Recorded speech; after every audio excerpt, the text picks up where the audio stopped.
Сейчас достаточно такой сложный период, когда парламент во многом как-то парализован, он не принимает решений, он очень мало выдает вот этого законодательного продукта.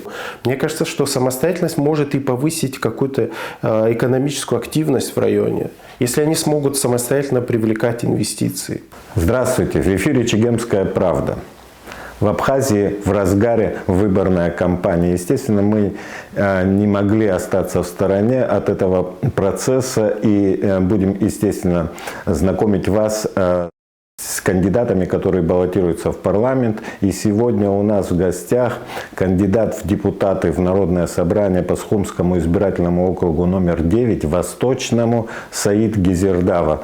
Здравствуй, Саид. Добрый день. Я вот здесь кратко ознакомился с твоей биографией. В принципе, я и до этого тебя долгие годы знаю. И, в принципе, и у меня есть как бы некий такой твой образ.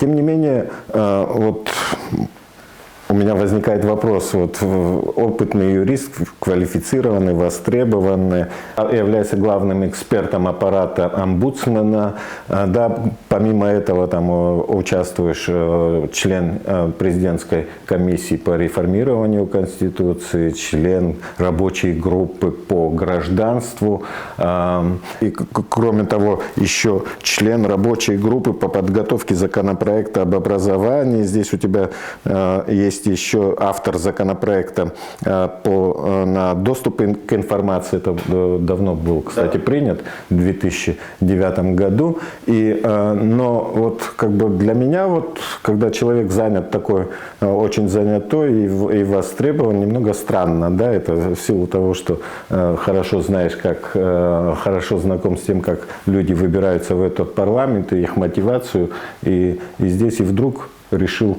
идти в парламент. Почему? Ну, для меня на самом деле решение было не таким простым. Я тоже думал, что вот как сторонний такой независимый эксперт я могу принести эту пользу. В принципе, я считаю, что в какой-то степени, да, я ее приносил. И те законодательные инициативы, над которыми я работал, многие из них были реализованы. Но это и упомянутый закон о доступе к информации, поправки к нему, и закон об уполномоченном. Работал и над избирательным законодательством. Но мне показалось, что сейчас достаточно такой сложный период, когда парламент во многом как-то парализован, он не принимает решений, он очень мало выдает вот этого законодательного продукта. То есть нынешний созыв в этом, по-моему, побил рекорд, если я не ошибаюсь. То есть достаточно мало законопроектов было принято, при том, что вот я, готовясь, да, к предвыборной кампании, я как бы проанализировал те сферы, к которым как бы я имею отношение и в которых нужно что-то принимать. Да? Ну, какие нужны нам преобразования? Вот, допустим, в политической сфере. В политической достаточно много. Во-первых, как член комиссии по конституционной реформе, я могу сказать, что там просто непочатый край. Во-первых, надо принять эти поправки. И тут я как бы как возможные, которые подготовила комиссия. Да, их много. И как вот возможный, да, будущий парламентарий, я вижу свою одну из основных задач именно в том, чтобы эти поправки наконец-то были приняты. Но для того, чтобы они заработали, нужно впоследствии уже работать и над административной реформой. То есть там большой закон, нужно много чего поменять. Там полностью меняется закон о кабинете министров. Да? Он совершенно другое. Что-то нужно принимать в области законодательной власти. Например, когда был я членом комиссии по конституционной реформе, и являюсь, да, членом комиссии по конституционной реформе, я предложил, чтобы деятельность парламента не регламентом регламентировалась, а законом о народном собрании. Это очень важный документ, потому что там решаются вопросы конституционного значения, и у нас какой-то подзаконный акт, который как бы только может регламентировать внутреннюю деятельность парламента. Это неправильно, с моей точки зрения. И мы должны продолжать эту конституционную реформу, перепрыгнув на местное самоуправление. Это следующий уровень уровень, местное государственное управление. И этим всем может заниматься профессиональный парламент. Я не говорю, что я суперпрофессионал, но к этим вопросам я имею непосредственно отношение. Это моя специализация, конституционное право, это и местные вопросы местного самоуправления. Поэтому я посчитал, что важно, чтобы у нас был профессиональный парламент. И я вижу, что баллотируются такие люди. И мне кажется, что наш избиратель, он должен обратить внимание на тех людей, которые могут сделать из парламента профессиональный орган. Ну, вот ты сказал о том, что необходима административная реформа. Просто я хотел бы, чтобы ты объяснил, допустим, в чем проблема существующей системы управления и почему нужно обновлять законодательство в этой сфере?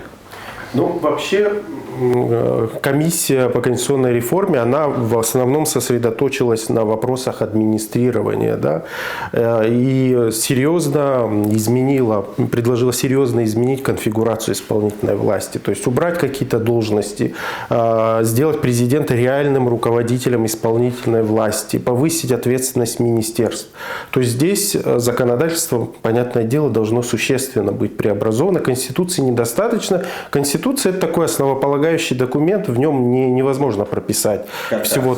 Каркас, да, совершенно верно, это каркас. Нам нужен новый закон о кабинете министров и в целом о государственном управлении в административно-территориальных единицах.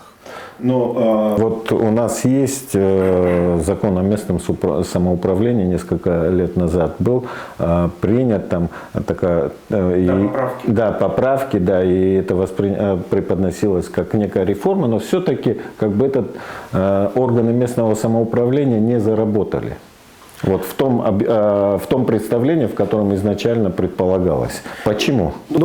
Вопросами местного самоуправления тоже я занимался. И, наверное, единственное исследование нашего местного самоуправления, во всяком случае, с законодательной его стороны, это мое исследование. И в том виде, в том сложном виде, в котором оно существует, у нас нету как такового местного самоуправления. У нас есть подобие местного самоуправления в виде местных собраний и очень неразвитого компонента народного участия. У нас не развиты различные формы влияния местного сообщества на власть, принятие решений. Это вообще нет. У нас только как форма местного самоуправления существует собрания с очень ограниченными функциями. Они фактически должны поддакивать местной администрации. То, что местная администрация – это часть исполнительной власти, а эти местные собрания – это самостоятельная единица такая, это вместе такой достаточно сложный, неработающий механизм. Здесь нам надо подумать. И вообще мне кажется, что вопрос о том, насколько такая система, она разнородная, она жизнеспособна. Во-вторых, надо подумать и над вопросом об избрании глав администрации, районов, сел. Мне кажется, это тоже актуально. Допустим, подвижки в этом направлении, они насколько увязаны с экономическим состоянием, допустим, отдельных регионов, сел, районов и так далее, городов. Может быть, от того, что они все-таки в основном дотационные, допустим, Восточная Абхазия, она вся дотационная, так или иначе, органы местного самоуправления, они, в общем-то, и завязаны на этом. То есть решения они принимаются, исходя из того, насколько им денег дадут с центра, республиканский бюджет подпитает их. Но в Западной Абхазии все-таки и Сухум, он в принципе самодостаточен, Гагарский район, к этому движется Гудаутский район. Можно экспериментальным путем, конечно, не везде ввести, но, скажем так, если мы даем больше самостоятельности какой-то административно-территориальной единице, может быть, больше инициативы будет, это тоже взаимосвязанные вещи с моей точки зрения, посмотреть и в конце концов, если не получится, можно и откатить назад. Но мне кажется, что на этот эксперимент я не думаю, что много чего теряем. Мне кажется, что самостоятельность административно-территориальных единиц, действительно, от дотации никуда не уйти, но мне кажется, что самостоятельность может и повысить какую-то экономическую активность в районе. если они смогут самостоятельно привлекать инвестиции, предположим. То есть я вот не очень-то верю в эту централизацию. То есть централизация является ли вот чем-то таким вот важным, необходимым в наших условиях, дает она эти результаты? Ну, мы видим, что она как бы не дает результаты. Экономически развитые районы остаются таковыми, и экономически неразвитые также остаются таковыми. И все на своих местах.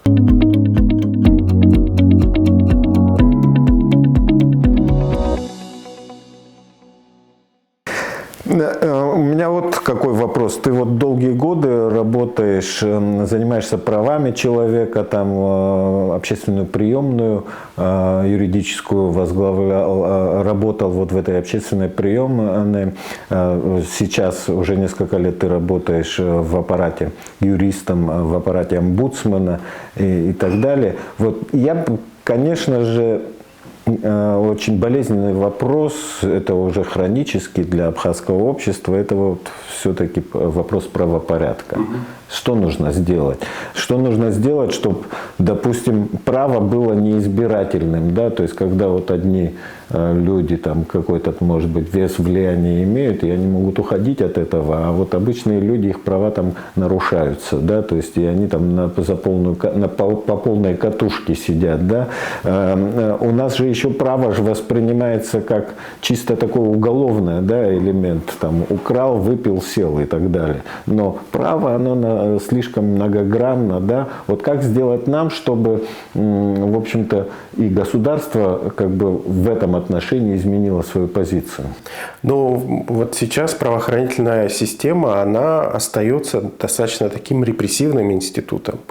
То есть она, доверие, я не знаю, доверие не измерялось, конечно, к правоохранительным органам, но исходя из моего опыта, я могу сказать, что доверие к правоохранительным органам на очень низком уровне.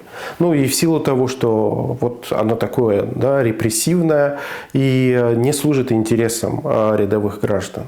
И есть там, я не знаю, определенные группы, национальные группы, да, этнические группы, представители, которые просто боятся, да, правоохранительных органов. И это надо все иметь в виду. Конечно, здесь много чего надо поменять. В плане образования, конечно, сотрудников милиции, да, то есть поменять эти подходы. Ну, у нас есть там кузница кадров милиции, что-то там надо делать, да, и требовать повышения профессионализма милицейских кадров, потому что он тоже очень низкий. Но вот у меня есть, конечно, помимо всего, это достаточно такие общие вещи, но относительно правопорядка у меня совершенно конкретные предложения, которые вот я вынес из своей практики, особенно последних лет, потому что у нас очень существенная проблема в том, как правоохранительные органы ведут себя по отношению к лицам, совершающим преступления. Да, это преступники, но они готовы применять насилие в отношении. У нас есть случаи пыток, у нас есть случаи унижающего обращения. Но у нас нет никакой ответственности. И смерти, да, со смертельным исходом, известное дело Тарба. С моей точки зрения, вот здесь есть серьезный пробел.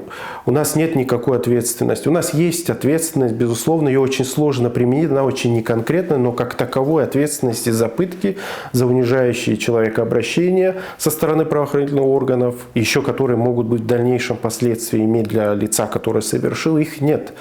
Этой ответственности нет. И в этом, мне кажется, что вот одна из моих задач – поменять, изменить, внести в Уголовный кодекс соответствующие поправки.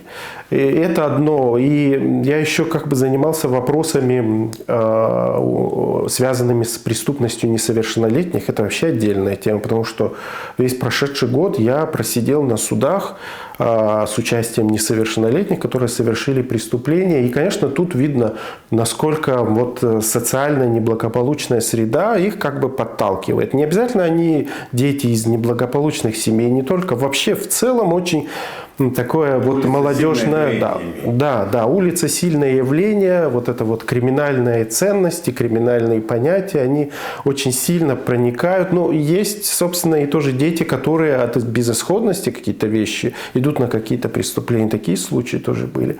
Здесь очень важно работать с этим. У нас есть профилактика, но она не работает. Она вот такая вот правоохранительная, да, по своей сути, а правоохранительная система, как мы уже сказали, не вызывает большого доверия. Нам нужна система убережения, нам нужна система реабилитации вот этих несовершеннолетних, которые вступили в конфликт с законом. Но вообще какая-то статистика есть у нас, ведется по этим направлениям? Ну, статистику, конечно, ведут вот эти вот подразделения по делам несовершеннолетних. Сейчас я вам, конечно, не скажу. Но вообще многие обращаются вот, в аппарат по правам человека? Ну, в аппарат обращаются, их немало, но еще больше этим постоянно занят детский фонд, и там очень много обращений. То есть вот мы буквально весь год ездили по судебным процессам. Не всегда эти дела отражаются в официальной статистике. Хорошо. У меня тогда будет следующий вопрос. Вообще, дети, там, правопорядок и так далее, это вообще небольшие детали тем, чем живет государство. Но вообще, какова должна быть национальная политика вообще? Какие ориентиры должны быть у этого государства? Мы, допустим, раньше там знали, что мы говорим, раньше знали, там в войну мы знали, что там нужно победить в этой войне. После войны знали, что надо в этих блокадных условиях выстоять. Да? Позже мы все-таки стремились, чтобы нас признали. Но вот после 2008 года оказались мы без каких-то ориентиров. И сейчас вечно идут какие-то поиски, как бы точки какой-то, к которой мы тянулись. Вообще национальная политика какая у нас должна быть? Ну, это сложный вопрос. Я не могу сказать, что я вот готов ответить на него, но мне кажется, что я могу сказать о той работе, которая как бы должна сделана быть для того, чтобы этот вопрос сдвинуть с мертвой точки. Вообще тема очень взрывоопасная. Она как бы звучит исключительно в контексте Гальского района, не более. Да? Но мы знаем, что у нас помимо вот этой вот компактной и большой общины, состоящей из грузинского населения, есть и армянская большая община, и русская община. И что мы можем предложить? Эстонцы, греки, да. Ну, их меньше, но вот у нас есть, да. И, безусловно, ни в коем случае забывать ни о ком нельзя. Что мы можем им предложить? И сейчас, как бы с моей стороны, вот мне кажется, что происходит какое-то обособление вот этих вот этнических общин и взаимное недоверие, да, между национальными общинами. Это очень большие угрозы в себе несет для стабильности государства. Мне кажется, что вот это во внутренней политике национальный вопрос он практически не звучит. Ну вот только разве что в вопросе образования. Да, у нас есть национальные школы, как бы, ну и возможно считаю, что на этом вопрос закрыт. Ну на самом деле это не так. Нужно думать о том, каким образом привлечь, да, представителей этих общин, политическую, общественную жизнь и на республиканском уровне, и на местном уровне, и подумать над тем, что вот у нас, например, в селах, да, где компактно проживают представители определенной национальной общины. У нас там представители титульной нации, как правило, да, глава администрации. Да. Но мне кажется, что это не совсем, да, справедливо, и это тоже показывает наше недоверие к жителям района. Мне кажется, что вот такие какие-то вещи, их можно было снять. То есть мы, в конце концов, государство, которое существует 30 лет, неужели мы до сих пор не научились доверять друг другу? Тем более нашим гражданам. Да. Мне кажется, что, конечно, надо эти вещи, вот эти все проблемы их как-то проговорить. У нас, с моей точки зрения, ну, как юрист, наверное, да, я могу сказать, что должен быть закон об основах национальной политики. Там должна быть отмечена консолидирующая роль абхазского этноса, ну и соответствующие гарантии для представителей. С другой стороны, мы, наверное, должны двигаться в направлении создания гражданской нации. Да, это естественно. И именно вот эта цель и может быть заложена. Да. Но мы, да, должны не забывать о том, в каком уязвимом мы положении находимся. Я имею в виду вот абхазский народ. И поэтому я и говорю о том, что вот об этой роли консолидирующей нашей мы не должны забывать.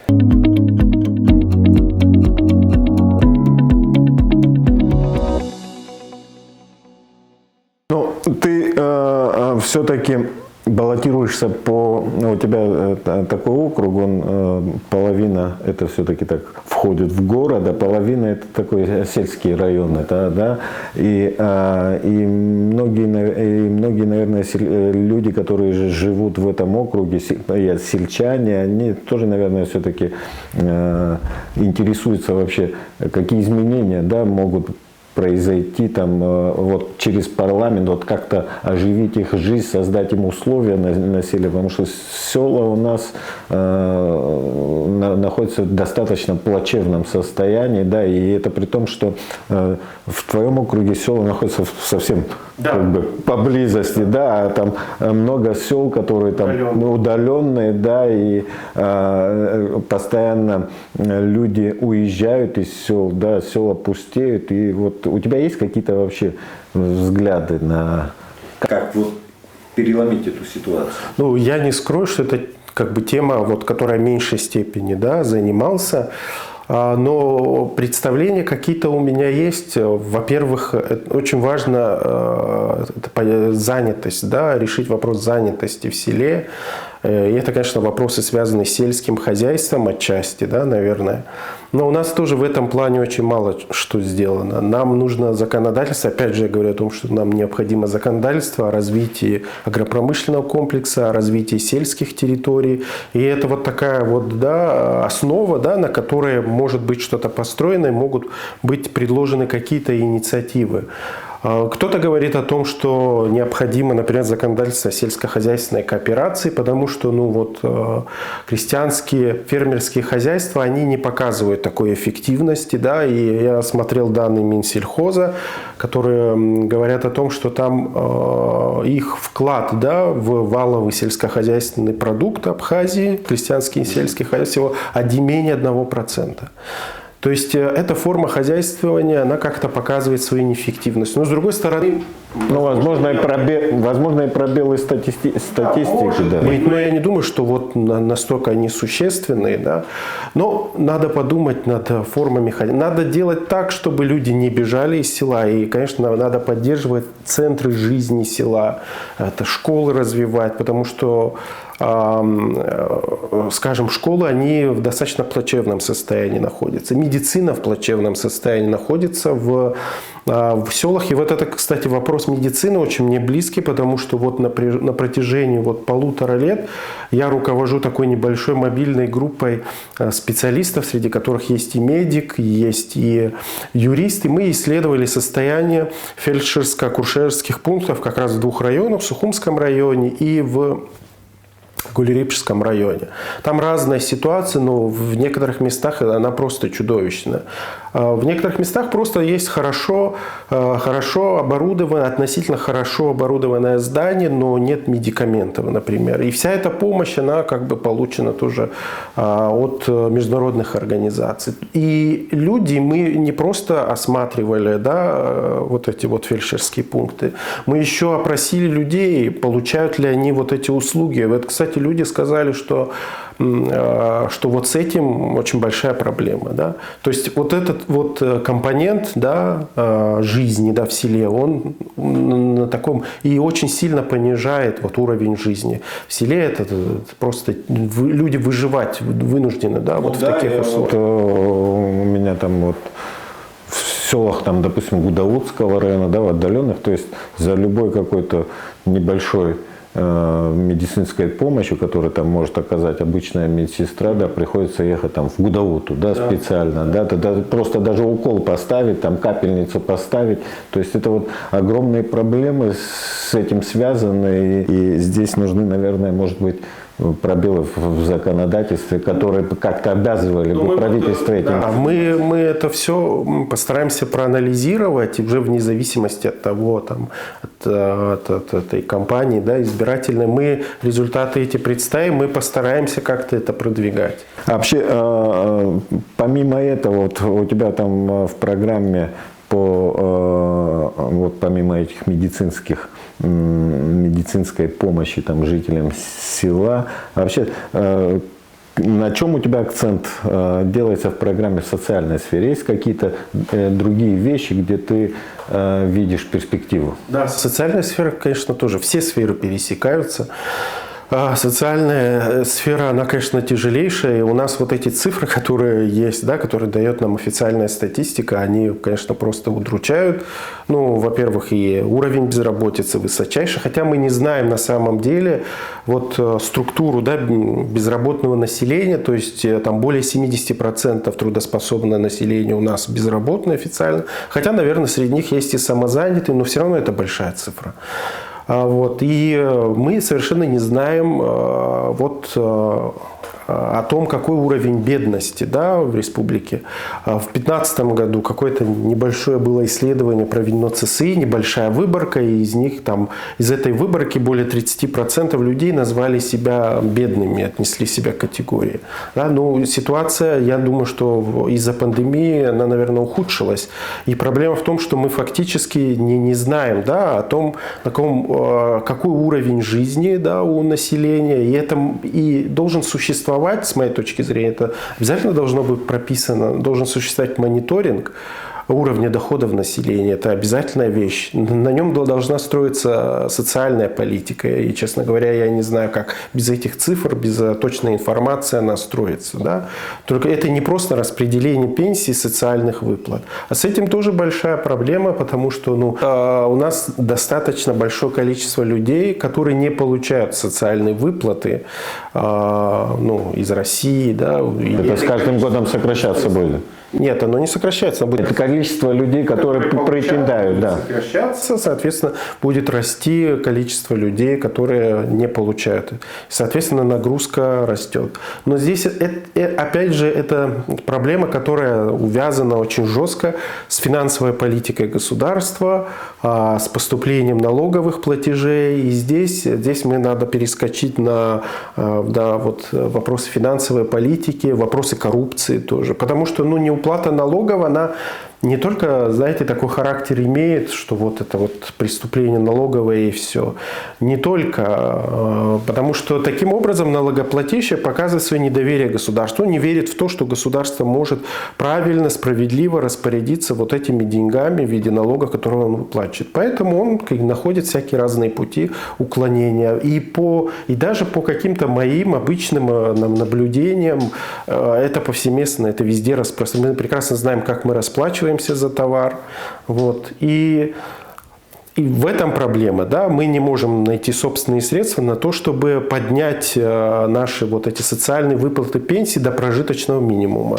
Там, если пенсионер получает, который вот только абхазскую пенсию, там, может получать от 1500 до 2000, а прожиточный минимум более 8000 рублей. И это заниженный, наверное. На 8000 я не представляю, как человек может прожить в месяц. Да, и во сколько раз меньше? В 4 раза меньше прожиточного минимума. Человек просто вынужден выживать. Вот ты сказал о коррупции. Да, еще один момент. У нас нет законодательства социального практически. Оно у нас все советское. Может ли советский закон о пенсионном обеспечении работать сейчас в Абхазии? Я не понимаю.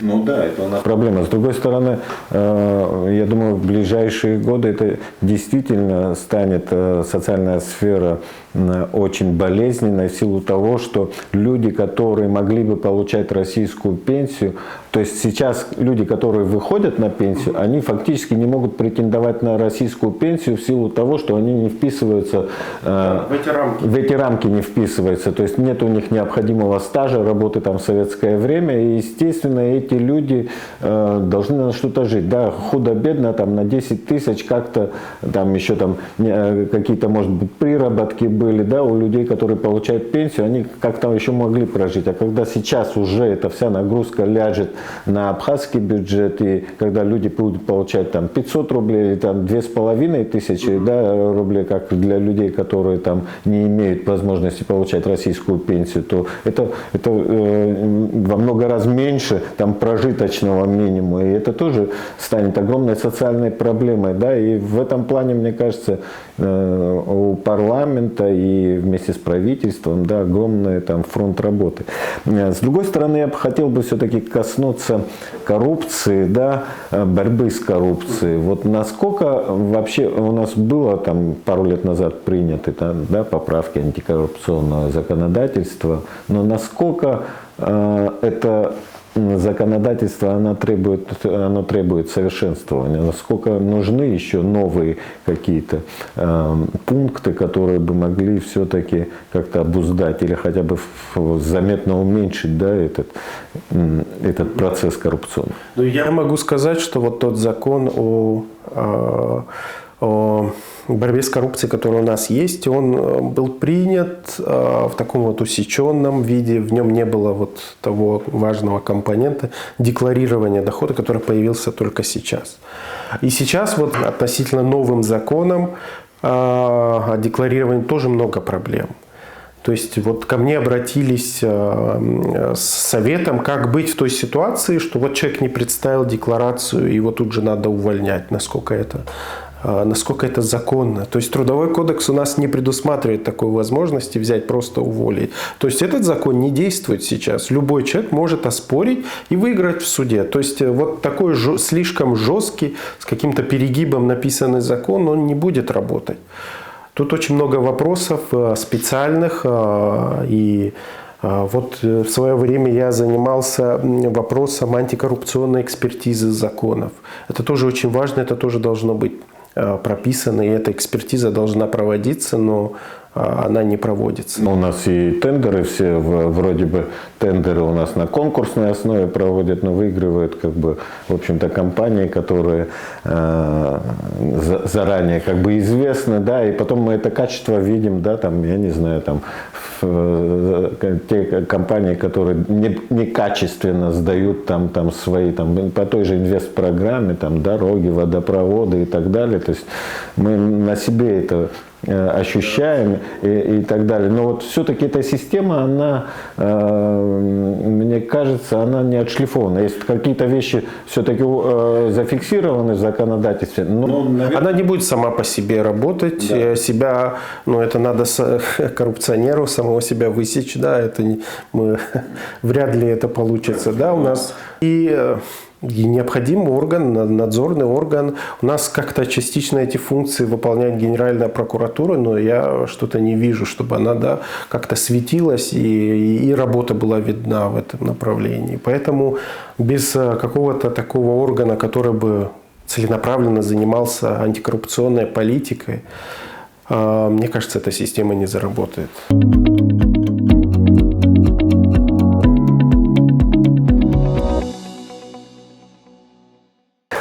Все-таки у тебя частично сельский район, да, и каждый житель села, он все-таки смотрит на выборы, на тот, как на процесс, который как-то может в лучшую сторону изменить его жизнь, да, конкретно, да.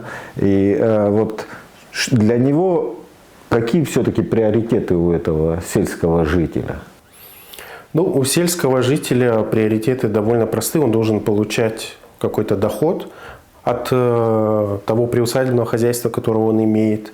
Он должен детей отправлять в школу, и чтобы школа давала качественное образование, чтобы дети могли там нормально продолжать образование, чтобы дети задерживались в селе, чтобы они не покидали село, чтобы село не превращалось в лес, как мы видим в некоторых районах у нас. Коммуникации, электричество, дороги, то поскольку жители сел, они являются в первую очередь производителями сельхозпродукции, для них должны существовать рынки сбыта. С этим большие проблемы. Они производят небольшое количество, относительно небольшое количество этой продукции, мандаринов, там, я не знаю, винограда, конечно. Должны быть созданы условия для того, чтобы они могли сбывать эту продукцию, чтобы государство у них закупало по справедливой цене. Мне кажется, что такая продукция, она востребована, она нужна. Люди, которые приезжают из России, они, наверное, не хотели бы, там, я не знаю, есть те же овощи, которые они могут купить у себя, да, и такого же качества. Здесь мы можем производить экологически чистую продукцию, и производим на самом деле. Вот этот вот компонент сбыта, да, он у нас, компонент закупа, да, он у нас почему-то не работает. Да? И здесь вот мне кажется, что государство должно приложить все усилия для того, чтобы поддержать крестьянина. Хорошо. Саид, ты участвуешь в рабочей группе по реформированию системы образования. Да. Да, и понятно, что уровень образования по сравнению с теми стандартами, которые был в советский период, конечно же, значительно упал. Да? Я, допустим, учился в советской школе, и мне не нужны были репетиторы, чтобы поступать в вуз. То есть мое образование позволяло там спокойно сдавать экзамены без всяких дополнительных занятий. Да? Сейчас, в общем-то, это с этим проблемы. С другой стороны, это у нас касается не только средней школы, это и университета и так далее. Вот в этом плане, что предполагает там, да, как видится тебе твое участие в этой рабочей группе, какие инициативы ты предлагал бы, какие бы изменения ты хотел бы видеть в этой сфере? То вот мы работаем над таким вот исходным документом, в который вносим очень много изменений, но я не могу сказать, что вот этот проект, на котором мы дорабатываем на самом деле закон об образовании, он подходит нашим условиям. Все-таки он нам был предложен, был разработан Ставропольским университетом. Конечно, он не соответствует нашим реалиям. И нам надо вырабатывать свою модель образования, мне так кажется. А сейчас действительно достаточно большая проблема – это качество образования, контроля качества образования никакого нет. То есть это самая большая проблема. Нет инструментов для того, чтобы изучать, насколько качественно преподаются дисциплины и с каким образованием ученики выходят из школы. Естественно, развивается репетиторство, но репетиторство, оно всегда при любых условиях и даже при относительно больших зарплатах учителей будет существовать. К сожалению, мы вступили на этот путь, с этим очень сложно работать. С другой стороны, у нас система образования очень закрытая. Мне кажется, что здесь должно присутствовать больше различных, в том числе и частных школ. Мне кажется, что эту сферу надо как-то сделать более свободной, чтобы школы могли конкурировать друг с другом, чтобы были возможности для появления каких-то образовательных центров. У нас есть такие примеры, когда там получают образование, навыки, которые актуальны для современной ситуации, да, современного мира. И у нас есть там STEM-лаборатории, вот что-то вроде такого. Да, и у нас, мне кажется, что очень важный момент, это, возвращаясь к селу, работа с сельскими школами. Сельские школы, они не должны уступать по качеству образования городским школам. У нас были программы поддержки учителей, которые преподают в сельских школах. И мы, я думаю, что должны это продолжать. Это обязательно. Есть еще один момент, он такой достаточно специфичный. Мне кажется, что я эту проблему выявила, и она достаточно существенна. Например, в Сухуми, я думаю, что и в других районах тоже школы недоступны для людей с ограниченными возможностями, для детей с ограниченными возможностями. Даже в Сухуми, где, казалось бы, более развитая инфраструктура, там из 145 детей школьного возраста только 20 детей посещают школы. Наша школа закрыта для таких детей. Одно из тех предложений, которые я планирую, мы планируем. В принципе, коллеги, с которыми я работаю, мы все понимаем важность этой проблемы, это обязательно будет учтено в законе. Да, но и все-таки сейчас будем подводить черту. Я бы хотел все-таки спросить тебя, каким ты видишь этот парламент. У нас очень много всяких всегда споров, критики по поводу деятельности парламента, законодательного органа власти. Да? Но ты как видишь его? Он должен быть. Да. Но мы много проговорили тех вещей, которые должен сделать парламент. Понятно, что перед парламентом стоит колоссальная работа, которую он должен выполнить. И мне кажется, что с этим может справиться только профессиональный парламент. И избиратели должны обратить внимание на... У нас и немало, кстати, баллотируется кандидатов достаточно профессиональных, которые способны, да, выполнять эту работу. И мне кажется, что вот избиратели сейчас, они, скажем так, они раздражены, у них недоверие колоссальное. И это недоверие, оно будет расти и расти. И тогда мы как бы фактически потеряем, да, парламент может потерять легитимность. Это кризис политический на самом деле. Но и от самих избирателей много зависит. Они как бы должны все-таки, несмотря на все свое недоверие, они как бы должны обратить внимание, если есть такие люди, которые готовы, да, решать эти проблемы, если они видят их, там, я не знаю, личную биографию, которая как-то хоть о чем-то говорит, да, то они должны, несмотря на что, делать этот выбор. Спасибо. Я напомню, что сегодня у нас в эфире выборная кампания в самом разгаре, еще раз напоминаю. И сегодня у нас в эфире гостем нашей передачи был кандидат в депутаты в Народное собрание по избирательному округу номер 9, это Схумский Восточный, Саид Гизердава. До свидания. Спасибо, Саид. Спасибо. До свидания. До свидания.